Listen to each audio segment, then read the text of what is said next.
The unsurpassed, penetrating and perfect truth is seldom met with, even in 100,000 myriad kalpas. Now we can see and hear it, we can remember and accept it. I vow to make the Buddha's truth one with myself. Homage to the Buddha, homage to the Dharma, homage to the Sangha.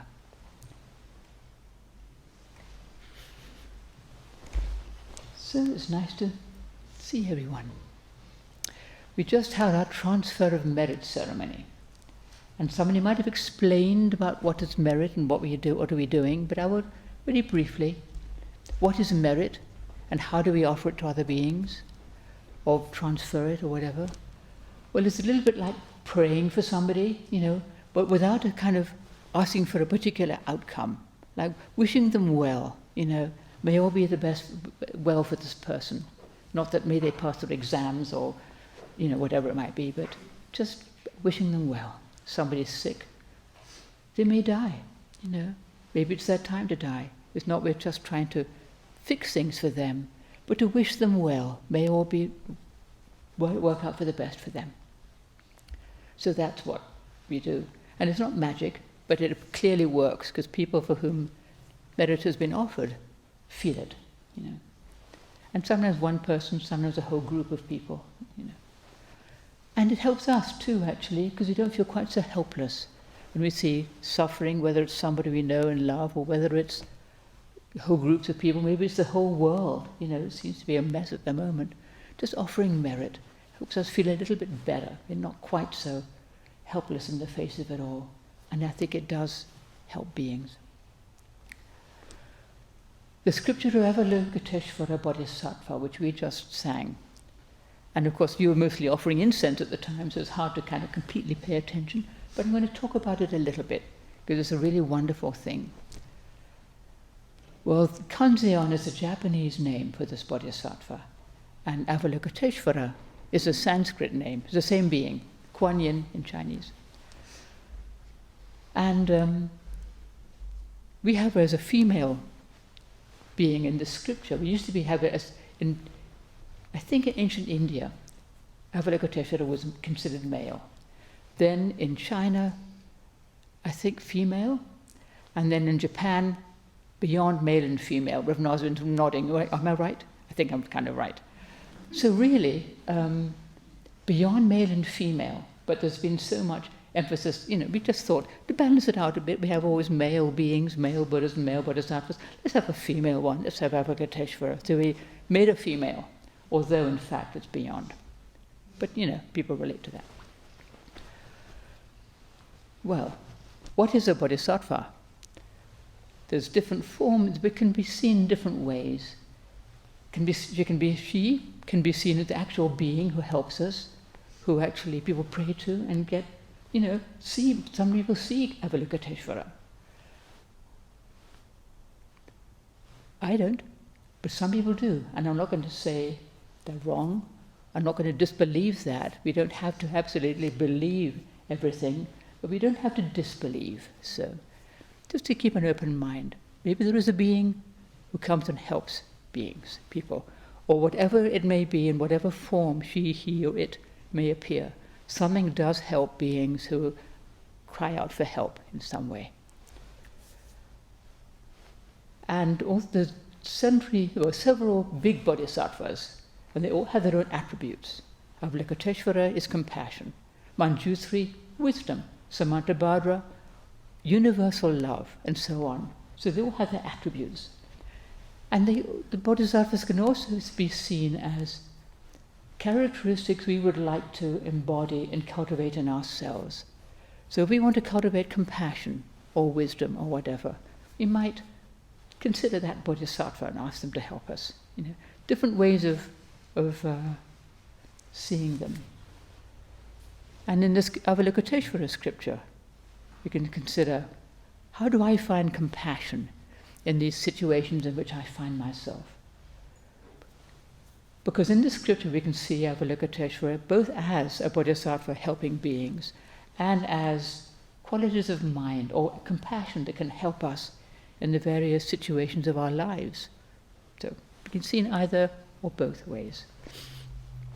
Well, as the scripture says, first of all, she's been serving the Buddhas for countless ages, long, long time. But you can't imagine a Buddha who does not have boundless compassion. Of course, compassion is a part of being a Buddha. So she's been serving Buddhas for countless ages. And it's said there are lots of Buddhas, not just our Shakyamuni, but lots of previous Buddhas, Buddhas to come, Buddhas in the present. We don't know. Things are much bigger than we think. But in the scripture, it's our own Buddha, Shakyamuni, who's describing Avalokiteshvara and what she does. So she responds to calls from everywhere, all these people calling on her in all these dire situations they find themselves in. Whether people know about her or not, they just ask for help, and help comes. Some people had never heard of Avalokiteshvara, she may come and help them, or sometimes just compassion arises spontaneously in a person, no matter who they may be and no matter in what situation they may find themselves. Compassion can arise in anybody in all kinds of ways, unexpectedly, quite often. Okay.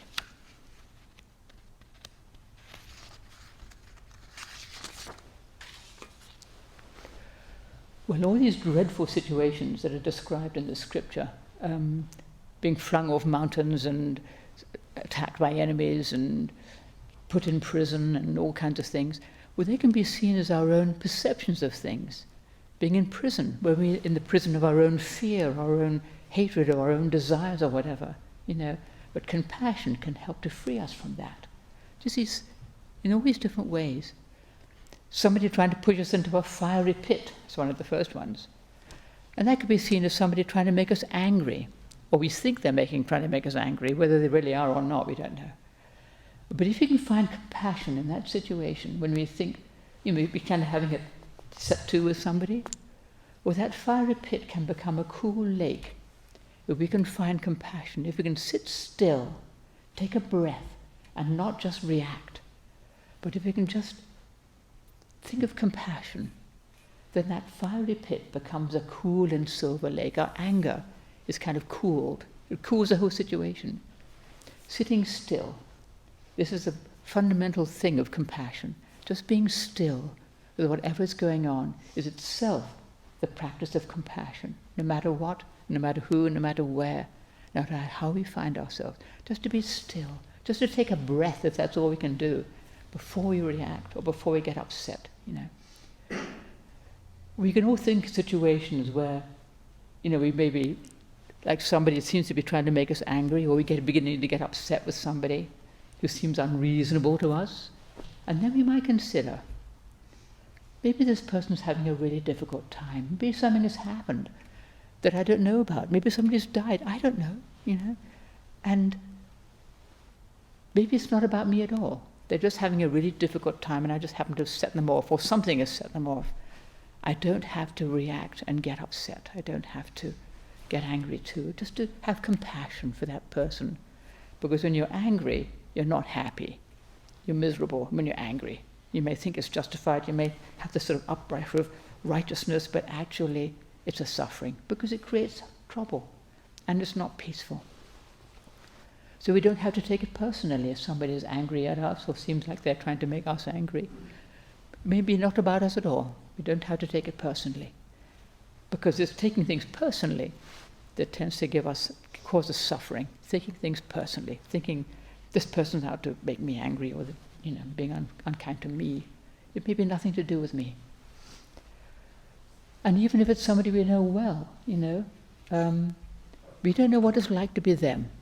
We don't know what they may be going through sometimes. Maybe we just don't know, And if we do know, can we have compassion? Whether we know or not what's making them unhappy, can we have compassion? Just be still and just be kind, And maybe sometimes people just don't know how to deal with their suffering and they just lash out at us or whoever may be there. But compassion really helps both them and us, not to just make it worse, but to just cool it, make that cool and silver lake. Helps both us and them. We don't have to put up with ill treatment, but we can find compassion. Drifting in the ocean. in danger from monstrous fish or evil beings. That's another thing, you know. And then the sea becomes compassion. You know, how?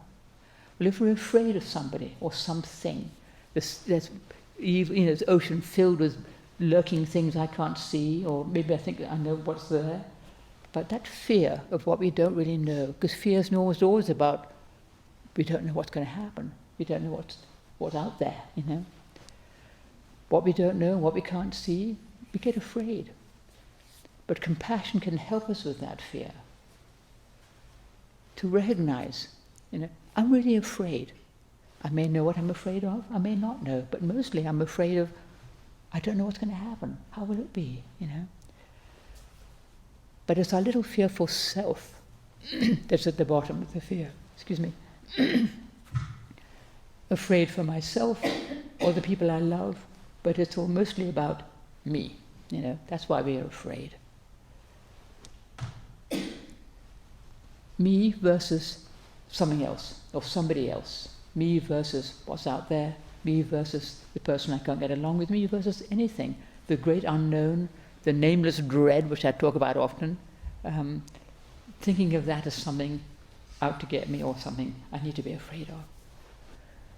But if we can be still, just sit still and entrust ourselves to that cool and silver lake, the sea of compassion, because it's much bigger and kinder and wiser than we are.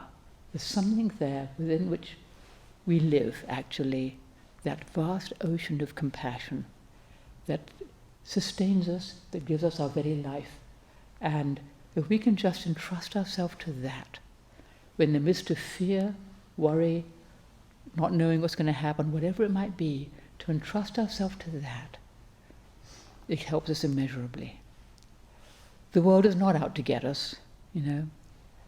We don't have to be afraid of everything and everybody. To just sit still with compassion. There is compassion everywhere if we look. Everybody has that within them somewhere, even if it's buried really deeply under a pile of other stuff.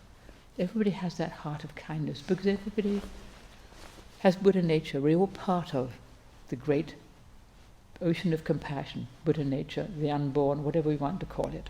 We're all part of that, you know.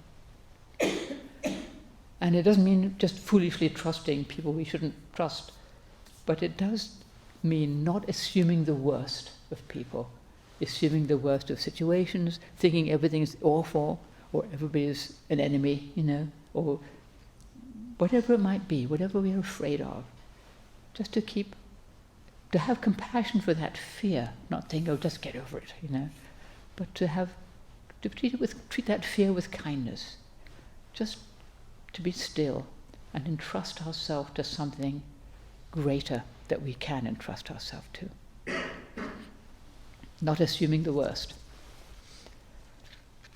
Well, all these dreadful situations, being hurled down from a high place, or, you know, well, maybe is somebody trying to defame us or ruin our reputation, you know.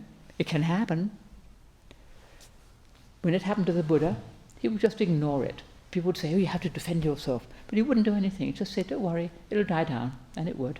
You know, people saw there was no truth in it. If we leap to our own defense, if we think we're being slandered or whatever, and we may or may not be, but if we leap to our own defense, it can just make things worse. And sometimes we do need to say something or do something.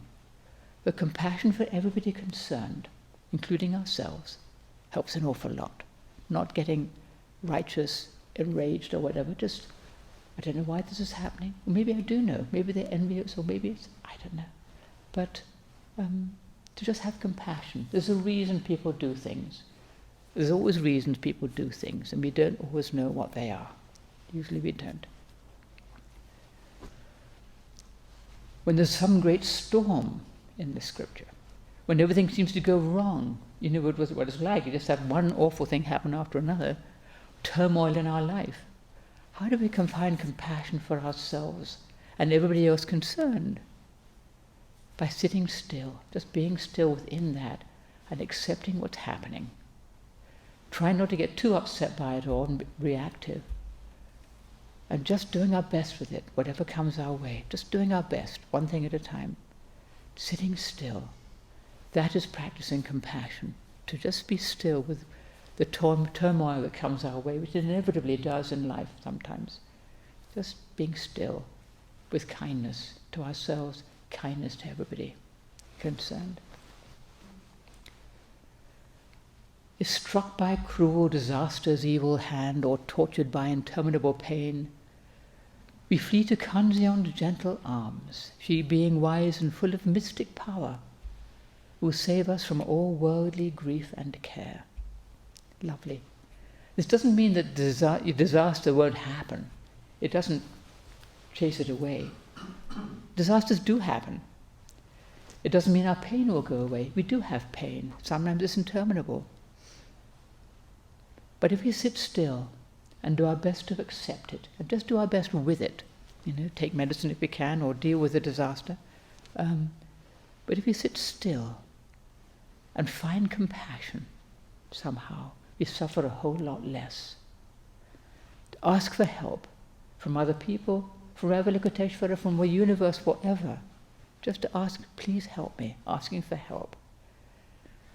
This is itself to have compassion, to just open ourselves up to the help of the universe. We're not great big powerful beings, we're little beings. Avalokiteshvara is the powerful being, with her being wise and full of mystic power. It's not our mystic power, it's something greater than us that we can turn to and ask for help.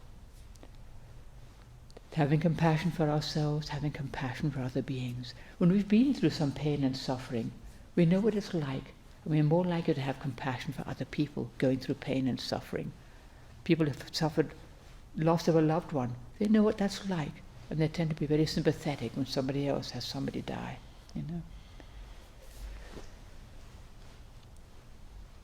She's widely skilled in knowledge of all things, and there's not a place where Kanzeon, Avalokiteshvara, does not go.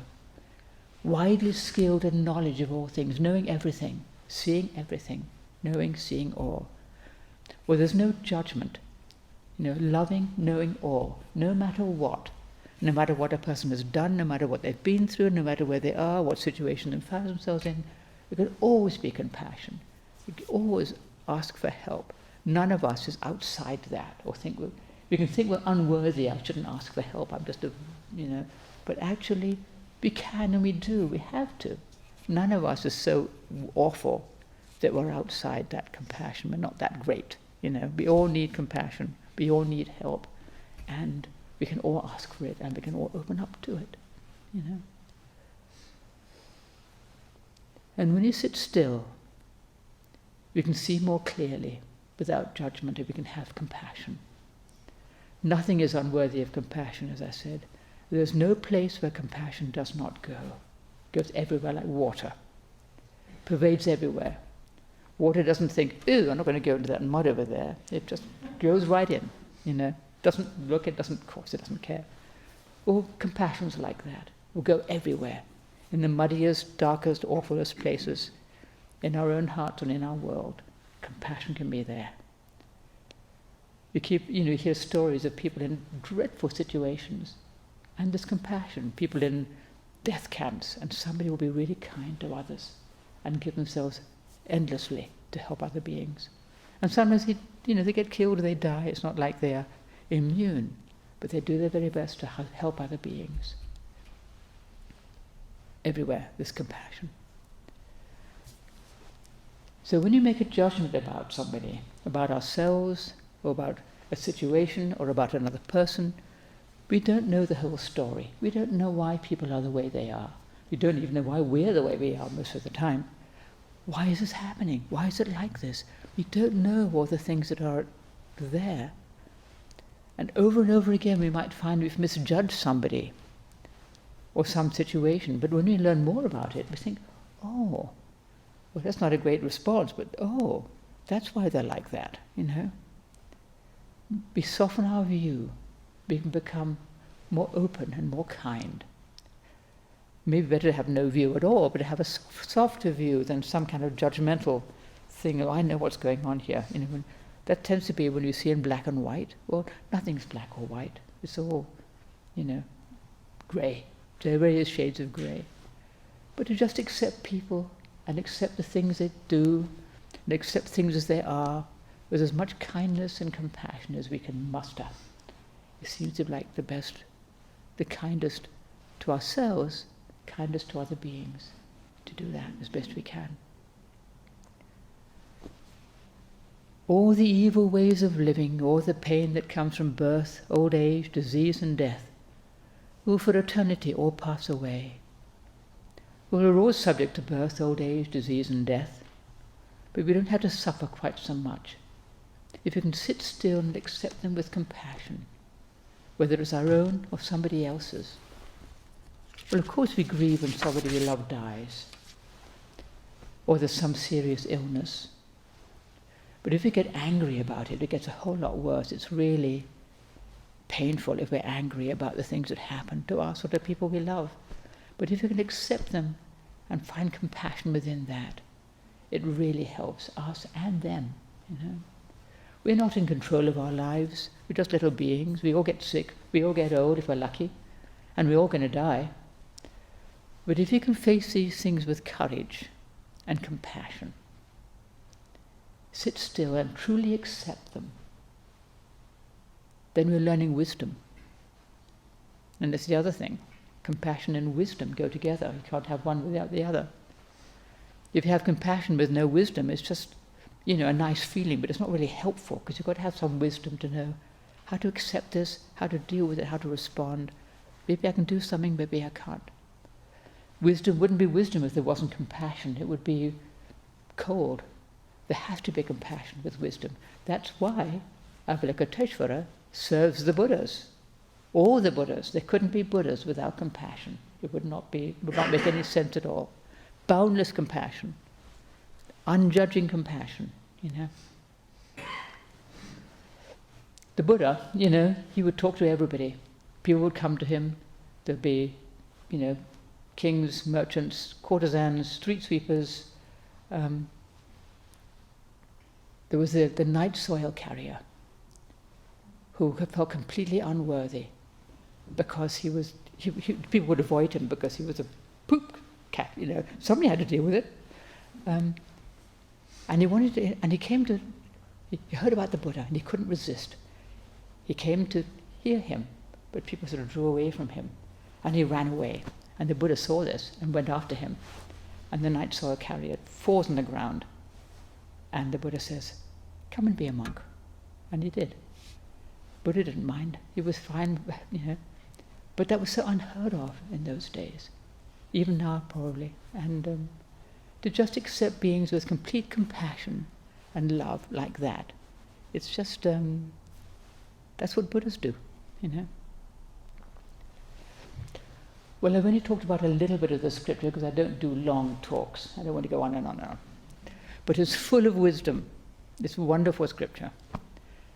And at the end of it, when the Buddha finishes description of Avalokiteshvara and all that she does, all the many people present then, with all their hearts cherished a longing deep for the supreme enlightenment with which nothing in all the universe compares. This is the first time we hear about enlightenment. We have all, you know, Avalokiteshvara doing all these things. Enlightenment. Well, of course, because to sit still in the midst of all the conditions of our lives is to practice compassion and wisdom.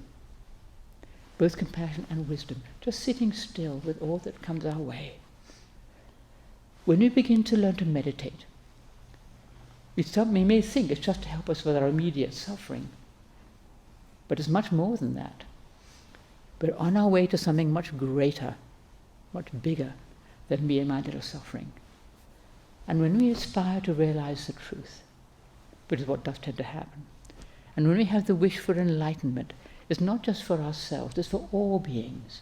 We want to realize the truth for all beings, not just for me, have my little enlightenment by myself. For all beings. That's the Bodhisattva way. Bodhisattvas help beings. Well, there's so much suffering in our world, as we know, and it seems to keep getting worse. I keep doing talks saying, well, it's terrible now, but then I think, boy, it's worse than it was the last time I said that. You know, it's just awful. So what can we do about it?